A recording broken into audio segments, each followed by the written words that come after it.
And that's why this piece is not about some football fans who didn't attend a match. It is much more pernicious, much more severe. It should be a wake-up call to what is happening across our public sector in many areas of life: cultural, business, sporting, research, academia. And if you don't make sure that that hate is knocked out at the outset, you stand very little chance of removing it when it is already at great scale. We're here to talk today about Maccabi Tel Aviv and their banning from a football match in Birmingham. Most people will know some of the background of that there had been a football match in Amsterdam when Maccabi were due to play Ajax, which resulted in a hideous Jew hunt in which scooters were zigzagging the city and people were looking for Jews and beating them up. A year later, there was another football match due to take place in Birmingham, where Aston Villa was due to play Maccabi Tel Aviv, and Maccabi supporters were banned. Now, on its face, that's not that surprising, but in fact, those who banned it were citing supposed Maccabi fans' violence, which is now unravelled. We really think this matters, but we're here to talk today to somebody who knows probably more about this than anyone else. So, Simone Schehtman, welcome. Thank you very much. Thank you for having me. It's really good to have you. First of all, can I ask you a bit about your background and how and why you're so interested in this topic? I'm an entrepreneur.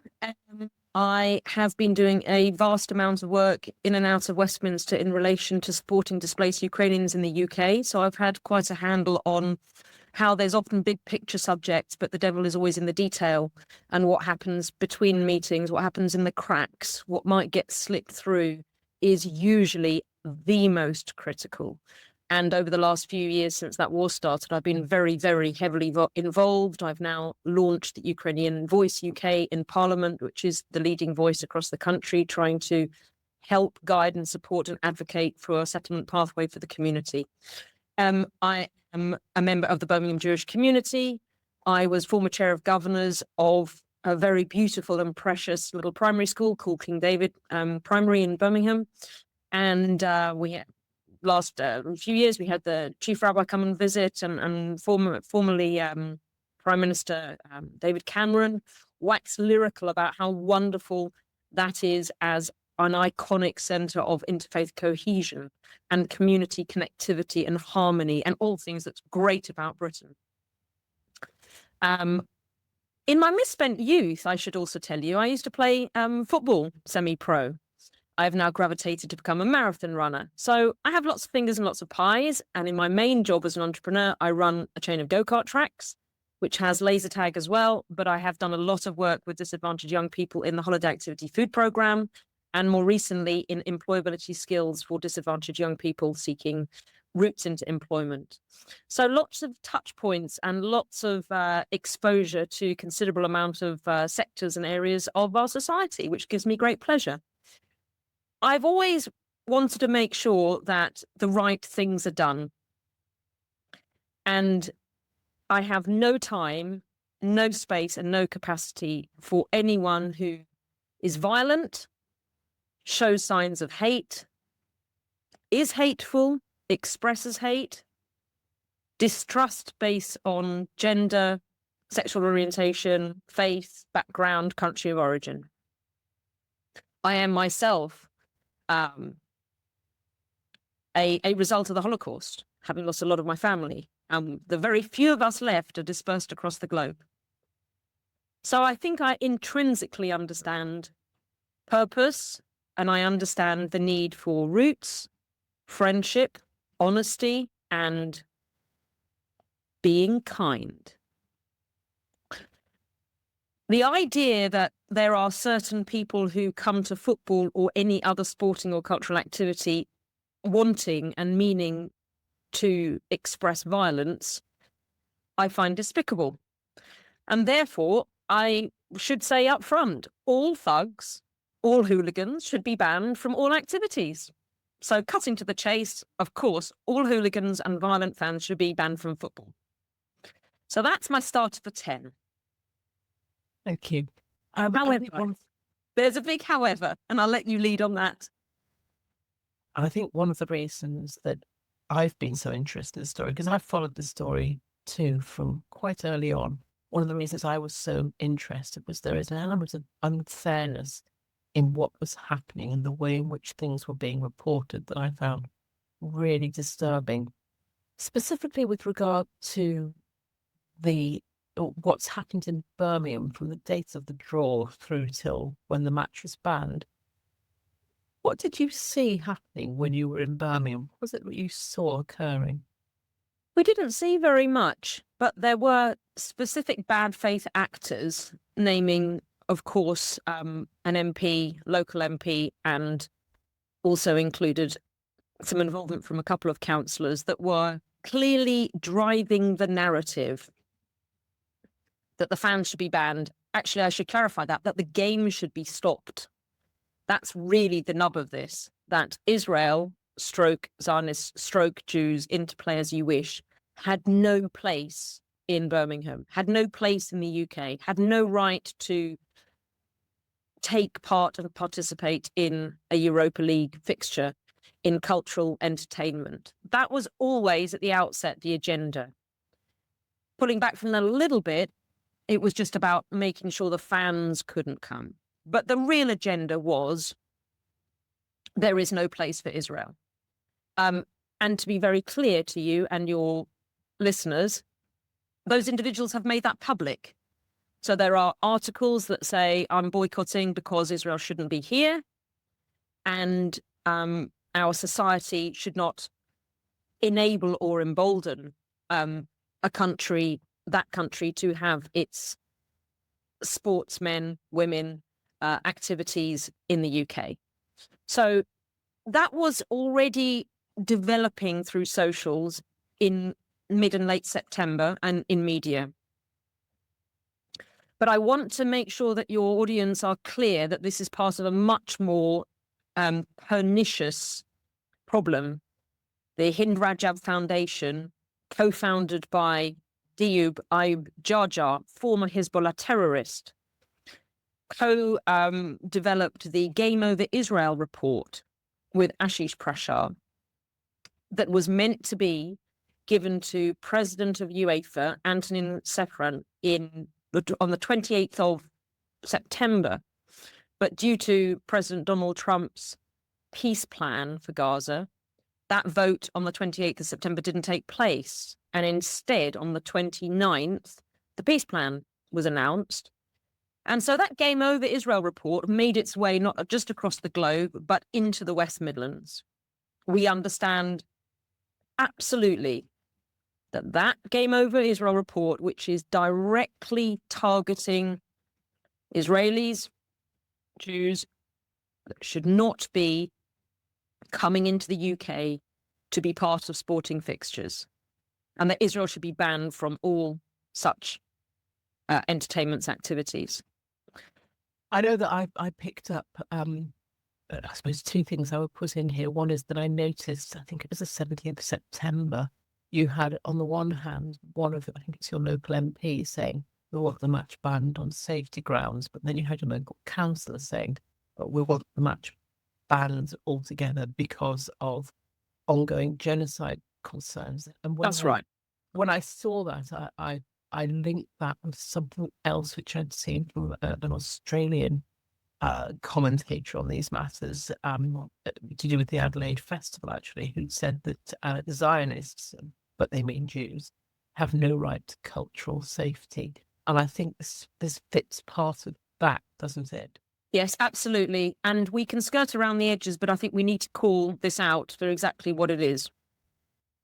So various mosque and faith settings locally and across the country were already pandering, emboldening and enabling, inflaming community individuals, not those respectful centrist individuals who focus on their faith, but those who are more unhinged, more vulnerable, more susceptible to extremists were latching onto this, taking up arms and not labeling, as you described correctly, a safe space for Israelis, Zionists, Jews in our country. And that really is the nub of this. And where this started to become so mangled, so morphed, which ended up, as you now know, into a hallucination through AI, is quite extraordinary. And that's why this piece is not about some football fans who didn't attend a match. It is much more pernicious, much more severe. It should be a wake-up call to what is happening across our public sector in many areas of life: cultural, business, sporting, research, academia. And whilst Rome wasn't built in a day, if you don't make sure that that hate is knocked out at the outset, you stand very little chance of removing it when it is already at great scale. I hate to do an analogy to the 1930s and to Nazi Germany, but we must. Because it didn't start with Auschwitz, it ended that way. It started with the alienation. It started with the removal of acceptance. It started with the normalization of the tropes, of the mangling. That's how it started. You can't have a Jew as a neighbor. Don't play with them after school as a child. All of these very small, relatively inconsequential things at the beginning turned into the absolute abyss that we all know. Well, I recognise that. And the other thing that I would mention is that when I was researching the topic, both before I met you and since, I found it was very difficult to find impartial news coverage of what had happened. I searched everywhere, and it took me a long time to find anyone who would talk about the previous incident. So the instance in Amsterdam, the Ajax match, where if you read The Guardian or any of the Middle Eastern newspapers or any of the English language sources, you would simply not even be aware that the vast majority of those arrested were actually those who had attacked the Maccabi Tel Aviv fans. What it looked like when you read the news coverage was that it had been the Maccabi fans who were violent, who were difficult, who were dangerous. And one of the problems with that, as we'll discover in a moment, is that when you then have AI sources, we know already that ChatGPT reads The Guardian. If you have AI sources that look on the preponderance of material that is out there, whoever produces the most material will get their story into your chatbot, into your AI, and that alienation is built on what in this particular case it's an instantiation of a bigger problem, but it's built in this case on an absolute falsehood. And the falsehood here was, it was the Maccabi fans who threw somebody into the canal and attacked people and did this and did that. And in fact, that bore no relation to the truth at all. But you couldn't find the truth because we depend on being able to read things, and there was just a huge preponderance of pieces that made no mention of the pro-Palestinian part in the violence. No mention whatsoever. You simply wouldn't think it had happened. So I would like to just clarify a few key points on that. Your summary of the total mess that people were finding online and socials and through our AI is accurate. It is also accurate to say, and I want to be clear, many of the Maccabi fans at the Ajax match the day before and the day were not angels. No one is saying they were or are. And I come back to my original point. All hooligans and violent fans of football or any other activity should not be allowed to travel and attend those sports. However, and there is a big however here, already by June 2025, there were online public information, 2 extensive Dutch reports, which one click and you get now with our tech an almost identical English translation, not mangled through AI because it's captured sensitive to that specific document. It's been built so it can go in English and from its original Dutch. Those 2 extensive reports bore out an identical chronology. One is 58 pages of rigorous detail and factual account from multiple sources in Amsterdam of those 2 days, and a 40-page independent Dutch report to the same. There is no disputing that there was some significant bad behavior of Maccabi fans, and no one should dispute that. Significant is open to your interpretation. I don't like the idea of burning down other people's flags, but it's not nearly as bad as murder. Okay, just to put it into a scale. What it definitely bore out identically, and this is before we spoke to learned experts in Parliament like Lord Mann, who did his own independent report on this matter and spent considerable time with the Dutch, was that the bad behaviour was almost entirely worse and much more substantial from the non-Maccabi fans. And being specific, things like taking innocent civilians, Dutch civilians, and throwing them in the river hurt us. It was painful for our community to sit and listen to that in a police meeting when it was nowhere to be found in any Dutch factual chronology. The attacking of hundreds of Muslim taxi drivers, abhorrent concept, dragging them out of their cabs and beating them up, didn't happen. Harming serious injury to hundreds of Dutch officers, abhorrent, didn't happen. How did this get so mangled? Because I can tell you, having read all of the reports, none of that is borne out. And so, to your point, we have this situation where the distortions, the reinterpretations, the video splicings, the meta video production in tiny clips, Susan, not 5 minutes, not long form 90 minutes. We're talking 5-second clips, 8-second clips of what looks like certain people chasing other people, hitting other people, chucking them. You have no comprehension now of the veracity and accuracy of any of that online information. And therefore, this should have been as straightforward as our own police doing some very simple homework. And that is where we're in a very dystopian position now, because we absolutely must know that we should have lost confidence based on what happened, because none of that took place. Yeah, I mean, this is the thing that feels so bizarre, that if I had been a police officer facing this decision, being asked to give advice, I would have gone to my Dutch counterparts and said, can you tell me what happened at this Ajax match? And no doubt they would have come back with some quite accurate information. I wouldn't have been reading newspaper accounts. I certainly wouldn't have been asking ChatGPT about it. Do we know why that happened? But it wasn't even a need first to go to the Dutch counterparts.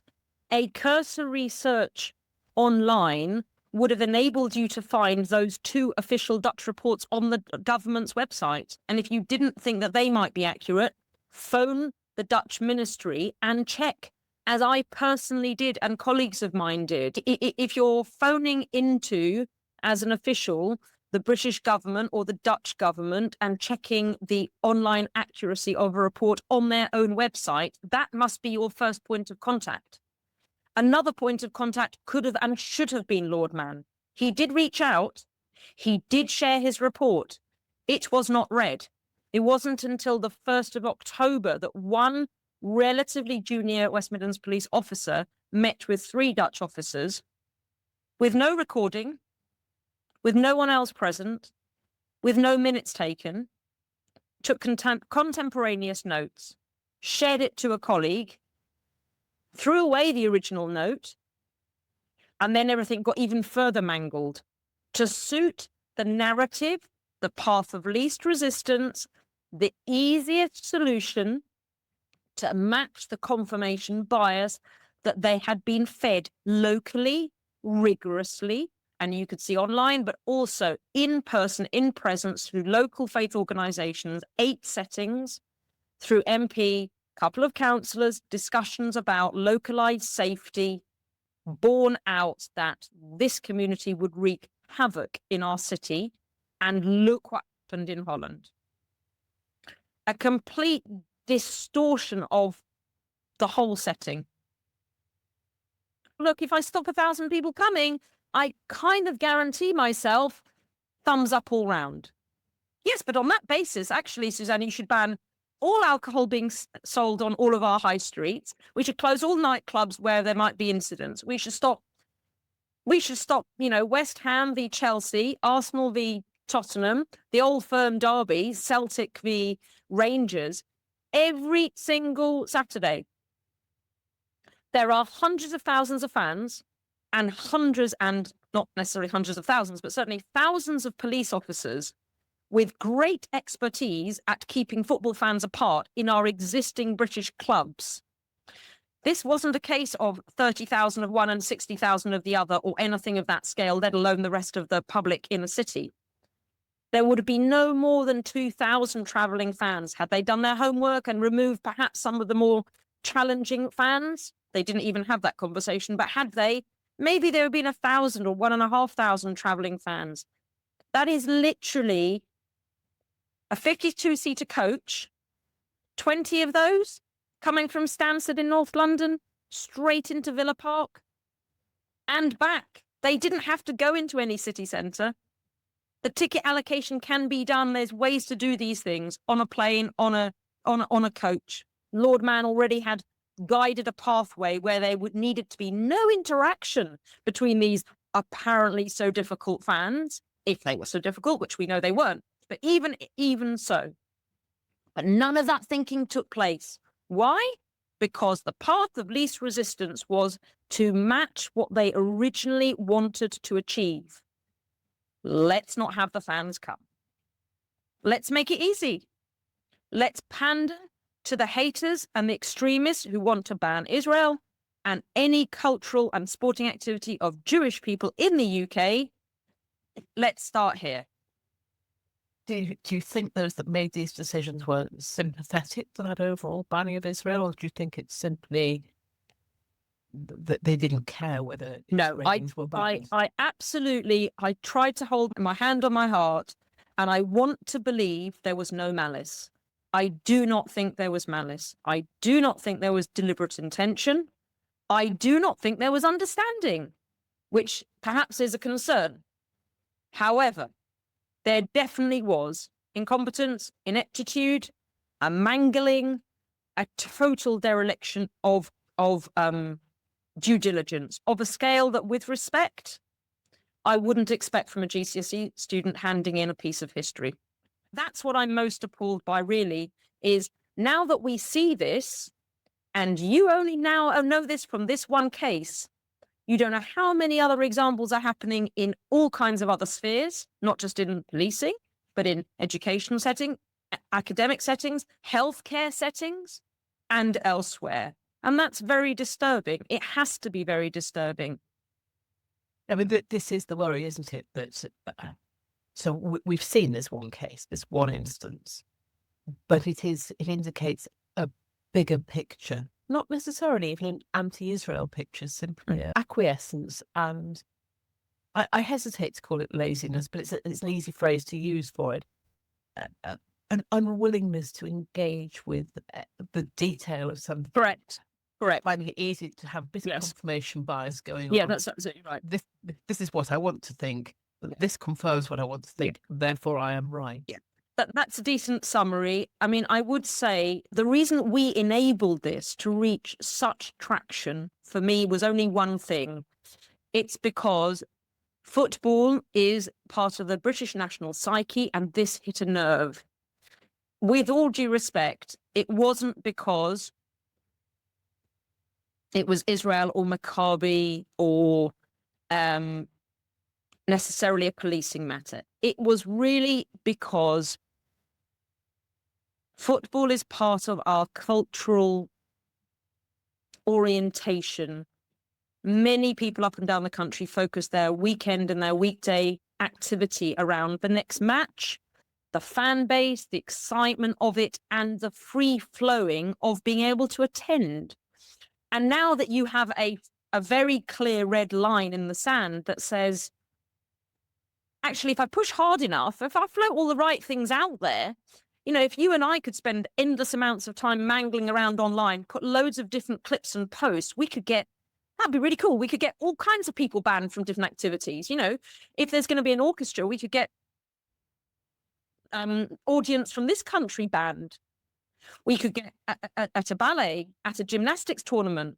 Maybe it could be a literacy festival. We could get other communities banned because we don't want them there. It could be really quite a clear route to manipulate.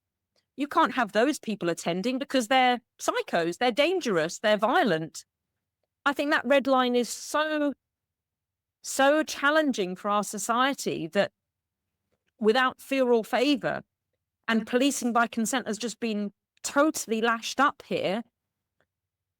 And I think it has now set a benchmark of what must never be allowed to happen again. And that's why it was so important. That's why it was raised so heavily in Parliament.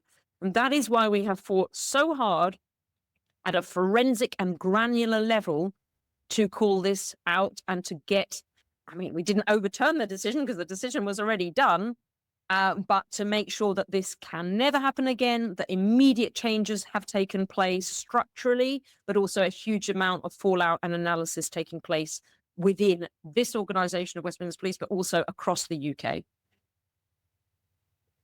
This is, again, like you say, you mentioned without fear or favour and policing by consent. We didn't consent to be policed by what AI thinks might have happened in confirmation of particular prejudices that we have been encouraged to have. And you cannot police by fear, without fear or favour, if you don't have the truth. And I suppose more worrying than that, the police are tasked with finding out the truth about things. That is actually their job. And they have been duped by misinformation. And that's quite frightening, because yes, it can happen. If it can happen here, it could happen on anything. Yes. And I found that aspect of the story probably one of the most frightening, because I was a lawyer part of my career. I have a real respect for the law, but it needs upholding, and you can't uphold it if you sit in the dark and pretend things aren't happening. And there needs to be more awareness of this. Now, one of the things I think is also really interesting about this story is the gradual way in which it unraveled. It was almost excruciating to watch them squirming as people gradually put more and more things in front of them.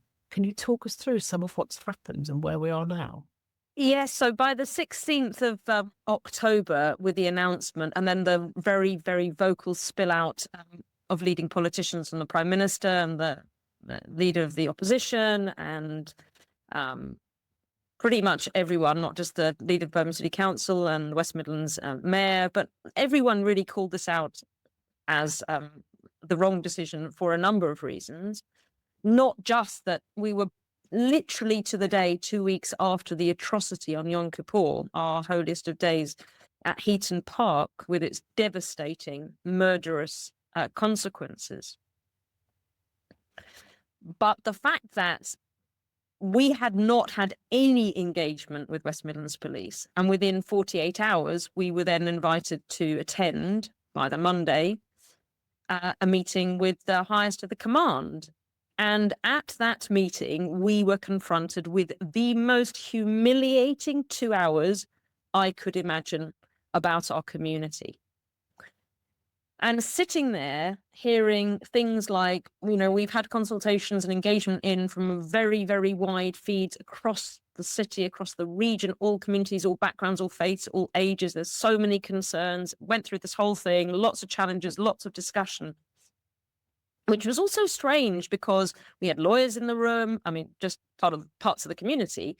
We had rabbonim, we had, academic experts in various fields, medical people, all kinds.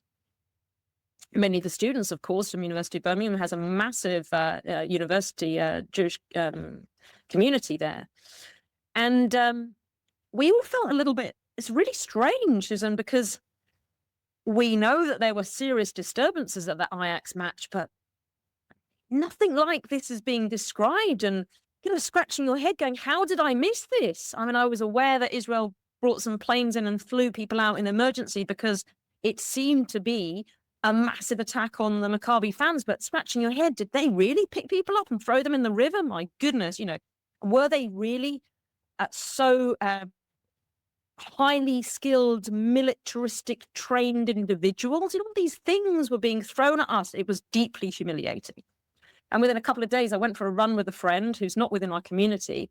And he said to me, wait, what? Are you sure about those things? And I said, well, this is what we've been told. Anyway, I'll truck on. In discovering those two extensive reports and in starting to engage in Parliament, it all started to unravel that most of what we were told in that meeting was not only inaccurate and in some cases a wild bending of reality, but in a few examples was egregiously disgusting. I mean, really disgusting. And I really firmly believe that it needed our witness to go into Parliament in order for this to come out, because at that point there was not that part shared. There were gaps. And it was extraordinary to think that all they really needed to do, and we did ask them where they got their intel, did they speak to the Dutch officers at length, scrutinizing, having detailed accounts and chronology of those days. And they really refused to our faces. Obviously, we can't tell you about the intel. We can't tell you about the facts. We can't tell you. Whilst we had already searched and seen at least one of those extensive Dutch reports, which bore no chronology, no resemblance to what we were being described. And then we just started to get more and more of those reports. And actually what we were told then versus what was factual became a wider and wider gap. And so we started then working with, some super members of the House of Commons and the House of Lords. And of course, through into the decision to go for the Home Affairs Select Committee, into the extraordinary distortions that were appearing. And in some cases, as you well know now, to actually hear that the real reason, I mean, it's extraordinary to have felt that the fans must not come, was actually concerns that they were going to be attacked. To this day, we don't know by whom and what has been done about those people who said that they were going to arm to attack. That is part of the IOPC ongoing live investigation. I'm sure we will hear more. And as I said at the outset, more heads, I'm sure, are to roll and there's more fallout. However, as you say, as a lawyer, you want to believe, you want to uphold the law. And now that you see that not only the facts have been so mangled, but the people who were being mangled with were actually going to be the victims. If you extrapolate that into any other area of our society, and thank goodness I've never encountered this, but I feel now my head is kind of spinning a little bit thinking about rape victims, because there are lots of issues of ladies saying X, then mangledness and distortion becomes Y, and then Z is actually it was her fault. That's the kind of same mirroring, isn't it? That's one example. I'm sure there's many others. Many people in ethnic minorities and of the BAME community, I understand, feel very much pillared about, when they make complaints and reports about incidents, it backfires onto them again. So It does. That really, really does concern. And really what was interesting with the Park Mill report of the 23rd of October into the SAG was that was when it was shared, the summary of the West Ham game, the throwing of innocent Dutch civilians into the river, the mass attacking of Muslim cab drivers and dragging them out to beat them up, the mass injuring of police officers, and then this very, very ugly line, which you should just call out what it is, that the fans were highly militaristically trained. Let's be clear, Israel has conscription. Every well-being person of good health beyond 18 has to serve is conscripted, has to serve time in the army, reservist or full-time. The miluim is part of the architecture of the state of Israel. And showing such a level of trope-stroke ignorance, many of those young, I'm sure mainly men, not entirely, could have been parachute packers or, involved in the musical corps or involved in logistics or programming in the IDF. What makes them highly skilled, military trained individuals? I'll tell you what makes it them. Your prejudice, what you have been told in the mangled narrative of Islamist extremism that you have let penetrate your decision making, consciously or not, over that 6-week process. You mentioned just now the SAG, the Safety Advisory Group. You would imagine a Safety Advisory Group would be quite independent and even-handed and might have consulted with both sides. And that's one of the problems here as well, isn't it? That the SAG was not as independent as it seems. True, that's accurate, but had the SAG received a much more rigorous, forensic and balanced assessment, which it should have done, it would have found its advisory conclusion harder to reach in what it came to, despite what may be seen as some challenging views inside. Or we should also say, as the HASC also reported, the Home Affairs Select Committee, we don't know which conversations by councillors and MP happened outside the actual minutes of those meetings. So I want to be a little bit cautious because the minutes, which I've read in detail, don't bear out a heavy-handed lobbying, but they do bear out a clear direction that the fans and the game really shouldn't be going ahead like this. But to make a very clear distinction, the feeds were coming in from West Midlands Police's lack of forensic, lack of due diligence, lack of granularity, a very slapdash and sloppy way. Based on that summary, it was felt that there was nowhere to go. When that Park Mill report came out, it looked pretty definitive. Now, that's obviously never going to happen again. It's clear that the elected representatives are not going to be on safety advisory groups, and perhaps for particularly prickly style or sensitive or contentious cultural events, sporting events that may now get bounced into Parliament or into the Home Office for some kind of, or the DCMS for some kind of, sensitivity benchmarking and review. But ultimately, this has to come down to a mangled and distorted narrative that fed in and kept feeding in and kept being pumped in, such that the path of least resistance was taken by the second largest police force in the country, which could have, I want to be very, very clear, that could have and would have led to the first time since the 1930s that Jewish people were banned from an event. Which is just shocking. Going back to some of the things you mentioned, particularly around the SAG, the lack of minutes. So one of the things that I feel very strongly about is that justice must not only be done, but must be manifestly seen to be done. And I think I'm right in saying that the council are having an inquiry on themselves. Is that right? There is that, but I also want to be mindful of tragically, one of those councillors has suddenly passed away, leaving a young family, and that's a tragedy for his family and his community. There will be changes. There have already been changes, and I'm sure the parliamentary standards will also change the way, there'll be a report on how this type of SAG won't have those elected representatives involved with that. Fallout, significant Which fallout. seems right, doesn't it? Absolutely right. Can you talk me through, because obviously most people will know that Craig Guilford ended up, I think, retiring rather than resigning, didn't he? Taking retirement.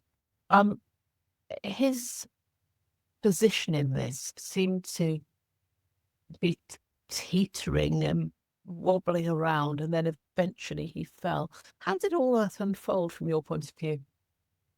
Just tracking back onto the retirement stroke resignation position, there is a very overwhelming position about a forced resignation that would have, I'm not a lawyer, but I have heard this now twice directly from the Police Crime Commissioner, Simon Foster, and others, that this would have ended up ultimately ending in huge cost, a judicial review, and a complete mess had he been forced to resign in a very immediate and unagreeable way. Frankly, his position was untenable. I think he saved face, having lost an enormous amount of it in the whole process.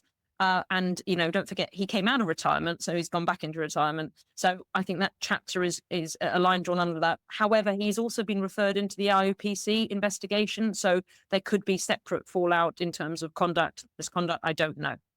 I'll go back to the earlier days of the 16th, 17th, 20th of October.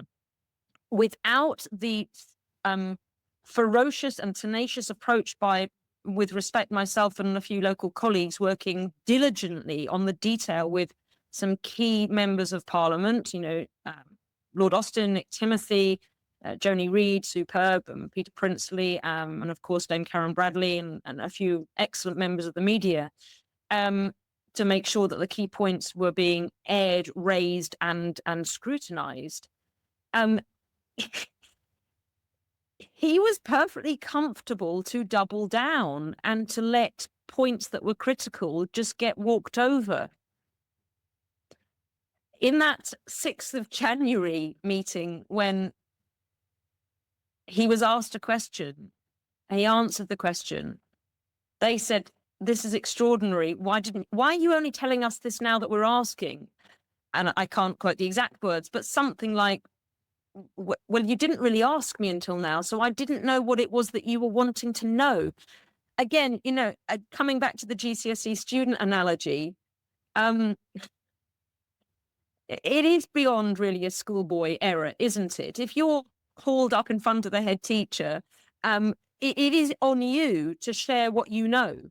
It's not on the head to try and pick out each little strand of that ball of wool and try and understand how this thing knits together. Personally, I found that immensely disrespectful. I don't know if it was deliberate, might have been his style, but it was clear that whatever could be done to not quite nail the facts was still going to be thrown through the machination. So on the 1st of December ask, I was in the room for both of those. So I was just behind the assistant chief constable when he said that the Jewish community had been consulted and upheld the decision.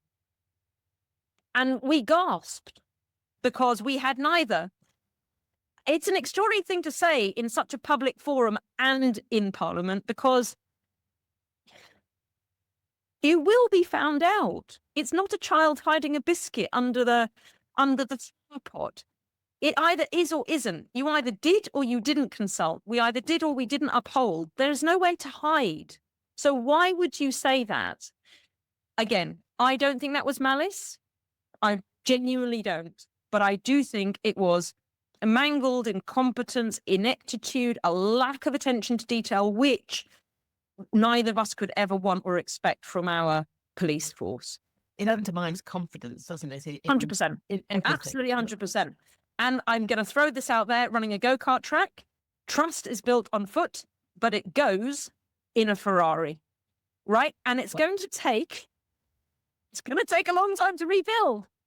Yeah, this is something it's a great interest of mine, is trust, trust in institutions in particular, because you start from a position of neutrality and trust. Yes. And you build trust. But if somebody then breaches your trust, you go down to worse than neutral. You drop Absolutely that.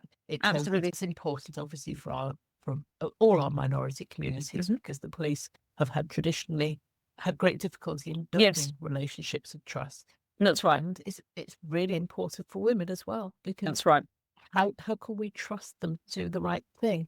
Because what it looks like from the outside is, unless you're held to account by these extraordinarily tenacious group of people who have dragged you up before a Home Affairs Select Committee and asked you again and again and again, you won't tell the truth. And if that's what it looks like, then that will cause a breakdown in trust. No, that's exactly right. And it required the detail that only we could substantiate locally to block some of those points. So, for example, when he said, "Oh yes, we consulted the local Jewish community," had we not been there to refute that, which, for example, a woman who has endured domestic violence, or a young girl who's been forced marriage, or whatever other situations, if you're not there, not visible, or not taken account of to refute those things, then with respect, those things will fly. Those people will get away with blue murder, excusing the pun. And that's very dangerous. Well, and this is the problem, isn't it? That what you're highlighting here, which goes back to the thing we said right at the beginning, what you're highlighting here is one issue, one instantiation of something. Yes. But we have no idea how many other instantiations of this there are that have not been uncovered, may never be uncovered. That's right. And that's, of course, a lot of our political problems, is a lack of trust in our institutions. Because if you don't have trust in your institutions, you'll start turning to other things instead, which is a real concern. What next procedurally? So what will happen next procedurally? And do you think there's any cause for optimism at all? Because I always like to look for a bright side if I can. I think there's much more fallout still to come within West Midlands Police in terms of the Independent Office of Police Conduct investigation that is taking place, and I think won't find until early summer. There is also the second report of the ICFRS. So the first one Sir Andy Cook did in middle of January. So that's His Majesty's Inspector of Trials. Correct. So his first report, I think, was more of an interim that Shabana read out in Parliament on the 14th of January, that led to his retirement on the 16th, on the Friday following. So there is that. The Home Affairs Select Committee reported this weekend gone. I'm not sure there's any further follow-up. There could be if there's recall of other potential individuals, for example, the Police Crime Commissioner. So there is more to come, and there has to be certainly lower level scrutiny of conduct because, and I don't want to pick out specific people, but our community was humiliated with not just misrepresentations and exaggerations, but with egregious distortions and lies on the 20th of January, 2025. And I will never forget that meeting. Being libeled hurts, and doubly so if you're Jewish, because the libels abound. And just to be clear, it's a bit like when you hear about, drunken British thugs on a stag party in Prague. You don't own them. They're not your brothers and uncles and boyfriends, whatever, husbands. But you feel dirty, soiled, sullied because they were, British people going to a beautiful city and trashing it. That feeling of, how can we behave like this? How is our conduct? And so hearing that people of our faith, and it's not taking ownership because you may or may not have some dissonance even as a British or a European Jew with, many things about Israel and many people in Israel, and you're fair and open to have those views. But to be told that your community are the most violent, the most aggressive, impressively militaristically trained, it especially, it felt a bit, it really felt like stamping on the grave of Holocaust death. That's what it felt like. Not only you've experienced that terrible trauma, but now I'm going to absolutely rub you into the sand. Whether, again, that was deliberate or not, I can't say. I'm telling you, that was the definite feeling. And the words were gross.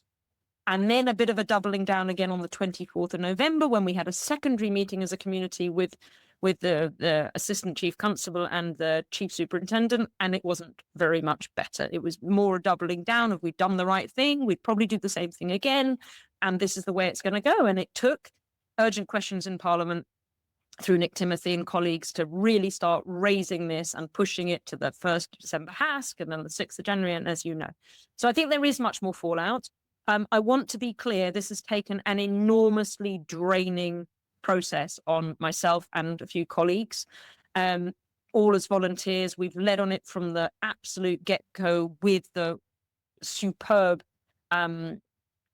direction and interventions, as I say, of various MPs and members of the Lords, and great support from a few key people in the media, only to make sure that it was made aware so it could be kept on track.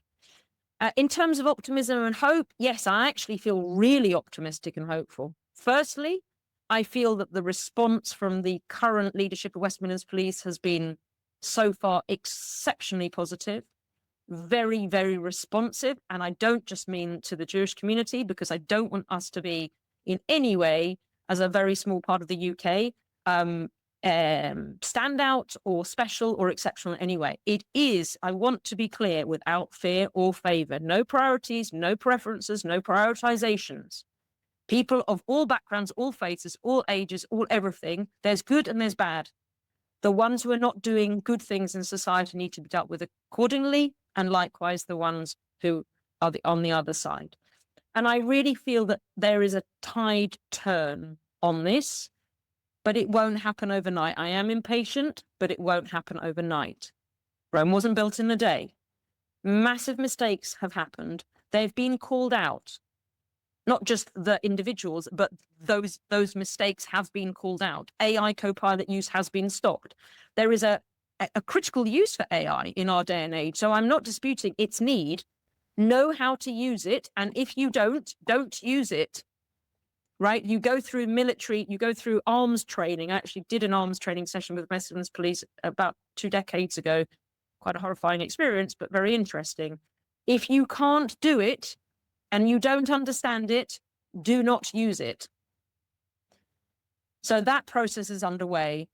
A really rigorous deep dive understanding and retraining or new training of anti-Semitism in all its ugly strands, far left, far right, and Islamist extremism. What I really feel, and that's not just in the Westminster Police, but also in Birmingham City Council, what I really feel most concerned for now is that we don't duplicate effort, but we replicate this expertise that I've built up, and perhaps with some colleagues across the country, and we're not sure how to do this yet, but so that other situations like this can be managed equally successfully, but without so much, not drama, but turmoil. I mean, going into Parliament to a Home Affairs Select Committee twice with Chief Constable in a 3-month period and calling in the Home Secretary is a massive affair, expensive, draining, time consuming. And we've got lots of things to get on with in the country that are emergencies, that are urgent, that are relevant. The reason this is relevant is if we have terrorist organizations infiltrating British safety and security decision-making, and in our education, and in the academia, and in our healthcare, we're in a very, very bad place. We've seen it here. That is what happened. We now need to make sure it doesn't happen again, not just here, physically, geographically, but in police settings, in healthcare settings, in education settings, etc. So I do feel hopeful, but there's a lot of work to do, and this must be joined up There are a number of people working in the space. I'm not sure how joined up it is, if at all. We are relatively small in scale, not just as a community, but people working in this area. And I can assure you that the people who are wanting to create the division, the hate and the damage are scalable, enormous, very well funded, well organized. I'm not sure. The anti-Zionist movement that tried to launch around the corner from my house on the 8th of February was another good example of this whack-a-mole. We must be cohesive and strategic to stem out this hate. If you don't like the politics of a certain country and its actions, you are certainly entitled to your views. Creating danger and hate to a faith community or any minority community. It's not just a faith community. I worry for those of ethnicity. I worry for the BAME community. I worry for the LGBTQ plus community, because they are all stressed in this space of being targeted and not being cared for and looked out for. And that disturbs me in our society. And I would like us to try and move this Titanic that has now got an opportunity to pivot from this watershed and make change that we all will benefit from, all of us. I think that's a very laudable thing. And I will end this interview by saying thank you so much for what you're doing to hold our institutions to account. It is important, not just for Jews, not just for women. It's important for all of us that our institutions are held properly to account and behave in ways that are transparent and fair. And you are doing a marvelous task of that. Thank you so much. Thank you for having me. Thank you.